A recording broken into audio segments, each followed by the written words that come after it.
Hello বন্ধুরা, দেখো মশলাটা কত সুন্দর কষা হয়ে গেছে লাল লাল করে। এবার মাংসটা দিয়ে দেবো, মাংসটা দিয়ে দিচ্ছি।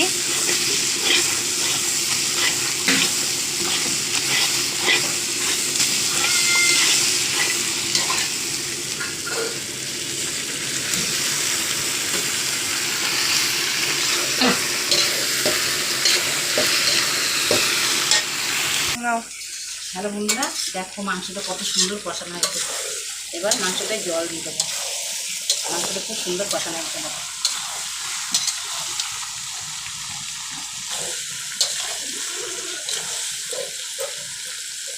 দেখো বন্ধুরা, জল দিয়ে দিলাম মাংসটা।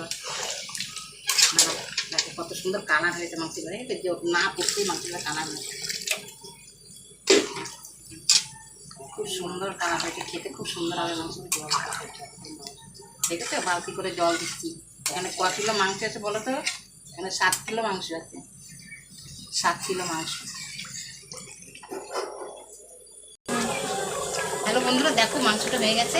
এবার আমি ফোড়নটা দেবো। এই ফোড়নটা না পরে দিলে তরকারি খেতে খুব সুন্দর টেস্ট হয়, আর দেখতেও ভালো লাগে। তরকারিটা টেস্টও হয় খেতে। আর ভাজার সঙ্গে একসঙ্গে ফোড়নটা দিয়ে দিলে অতটা ভালো লাগে না, ওই জন্য ফোড়নটা আমি পরে দিলাম। তোমরা এরকম করে রান্না করে খেয়ে দেখবে, মাংসটা এই করে পরে ফোড়নটা দেবে, দেখবে কত সুন্দর লাগবে তরকারি খেতে। দেখতেও ভালো লাগবে তরকারিটা খেতেও ভালো লাগে। মাংসটা আমার হয়ে গেছে, আর একটুখানি ফুটবে দিয়ে নামিয়ে দেবো।